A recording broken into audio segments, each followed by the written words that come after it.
Shady journalism. It's not shady journalism. Did I think it was going to get views? Of course. That's why we interview certain people. He said that. That's why you brought Dr. Umar here, right? Because you thought it'd get views. You didn't bring him because you didn't think it was going to get. You didn't do it to educate the public on the African-centered perspective. You did it because you thought it clicks. And that's the same. In closing, you're not being sued. No, I'm not being sued. Oh, the story ain't fun no more now. I am not being sued. You want me to be sued? I'll tell you when your man gets sued, that's crazy. No, It's not funny when your man Brian gets hits me. sued. It's not funny when your man gets sued. Let Brian hit me. You got him? Yeah. Cool, because if I get sued for my comments here, I have to say that I was pushed. Marc Lamont Hill and Joe Budden clashed, and hard. But this wasn't just a one-on-one situation. Everybody on that panel took shots at each other throughout the episode. So what exactly was going on in that studio? Because this was non-stop back and forth, sniping, jabs, and passive aggression that somehow crossed the line into full-on aggression. It was a lot. We're going to break down everything that went down piece by piece. And honestly, this episode was genuinely entertaining. The tension between the co-hosts made it one of the more compelling ones in recent memory. Now, the first major moment I want to highlight is the exchange between Joe and Marc over Dr. Umar, and it connects directly to the lawsuit involving Marc Lamont Hill and Brian McKnight.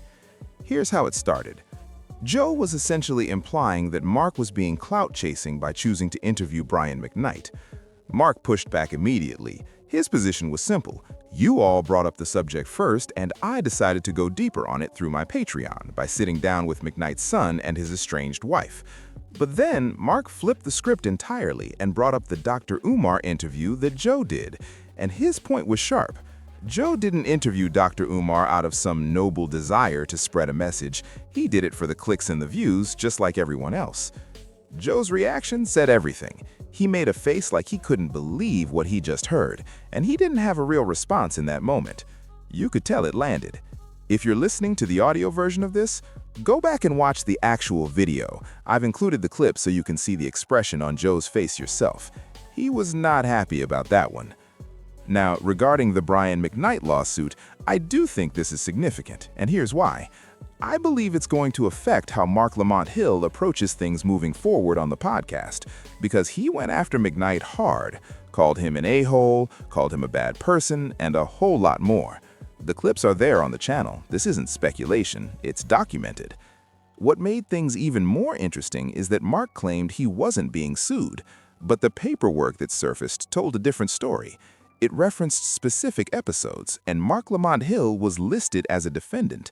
This wasn't some vague or questionable document, it looked legitimate. Eventually, Marc acknowledged that he hadn't actually read the paperwork yet, and once he did, he seemed to accept that legal action might genuinely be coming his way. But initially, he was dismissing something he hadn't even reviewed. And the tension didn't stop there. Joe also took a shot at Ish, suggesting that since the Flat Earth debate, Ish has been intimidated by Marc. The quote essentially was that Marc... That's actually a narrative with some real history behind it. Before Marc joined the show, Ish was the guy. He was the one who knew everything, who was always ready to debate, and who won most of those debates.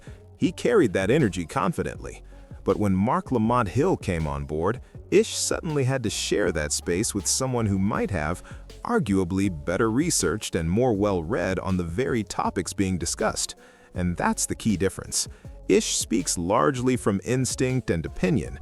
Marc comes with receipts, so every time those two would clash, it had a tendency to expose the gap, and Ish would end up looking like he was winging it. Joe and Flip noticed that dynamic and decided to put a spotlight on it. And if you watch the podcast closely now, you can see it playing out in real time. Ish actually looks to Marc on certain subjects before weighing in, and even when they do disagree, Ish tends to open with this disclaimer, almost like he's softening the blow before it lands. Something along the lines of, "Marc, you my guy, you know I respect you, but..." That's not the Ish we used to see. The old Ish didn't preface anything. He came at everybody equally and without hesitation, but his exchanges with Marc Lamont Hill have a completely different energy now. They still disagree, sure, but Ish is clearly more calculated about how far he pushes it. And the reason isn't hard to figure out. He knows that going too hard at Marc opens the door to getting embarrassed, and after what happened during the Flat Earth debate, he has no interest in going through that in front of the audience again. But the shots didn't stop with Ish and Joe. Marc Lamont Hill started firing in multiple directions during this exchange, and one of his sharpest lines was aimed at both Flip and Joe. He called them one and a possible, and then he laid out this analogy. If Joe and Flip both came at him, he wouldn't even bother responding to Flip. He compared it to the Anton Daniels and Brian McKnight situation, where he addressed McKnight directly but didn't feel the need to engage Anton at all. The point being, you respond to the principal, not the sidekick. And Flip did not appreciate being called the possible. Then Ish jumped back in and turned the flat earth argument right around on Flip. His message was essentially, you want to talk about me going quiet after the flat earth debate. What about the time you had nothing to say after the tricky words debate? And then he went further, calling Flip a cheerleader. Straight up told him he needed pom-poms and a pleated skirt because he was out there riding for Joe without any real independent thought. And honestly, that observation has some truth to it. Flip does tend to align with Joe, and I think part of that is strategic. On that podcast, going up against Marc Lamont Hill without Joe in your corner is a tough position to be in, so the alliance makes sense, even if it's starting to become noticeable enough that people are calling it out on air. Now, this episode, as contentious as it was, also showed the show at its absolute best. When the dialogue is this charged and this layered, it makes for compelling content. Even the Drake conversation sparked things, because Parks and Flip got into it. Flip was making the case that internet opinion actually moves the needle, and Parks was pushing back hard, arguing that real-world impact is what matters, not what people are saying online. Both of them got loud, both of them were passionate, and it made for one of the more electric moments of the episode. This was a fascinating show overall, and it does make you wonder, was something off that day? Was Joe coming in already irritated about something? Because sometimes I can't help but notice that when Mona misses episodes of the pod, something about the dynamic shifts, and she'd be out networking with the Black Effect Network. She even appeared at what seemed to be a Black Effect Festival live podcast event. And I'm sitting here thinking, it's interesting how Joe is the one cutting the checks for people on that podcast, yet those same people are among the first to fly out and show up for Charlemagne's events. Even Ish was spotted at the Black Effect Festival.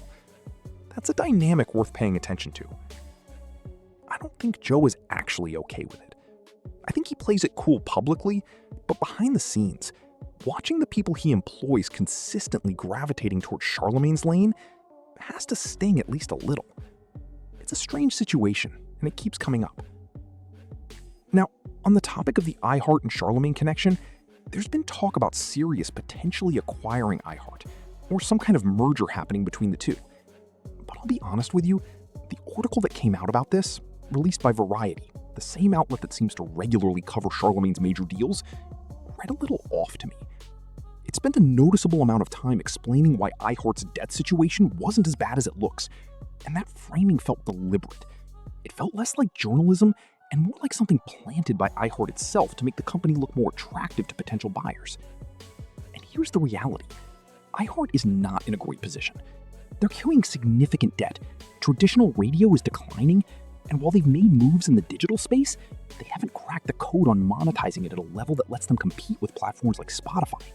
So it seems like they're looking for a way out through partnerships rather than competing head-to-head. The question then becomes, would Sirius even want this? Because from where I'm sitting, Sirius doesn't necessarily need a merger. They could simply sign individual shows and bring them onto their own network without absorbing all of iHeart's financial baggage. A full acquisition of a heavily indebted company is a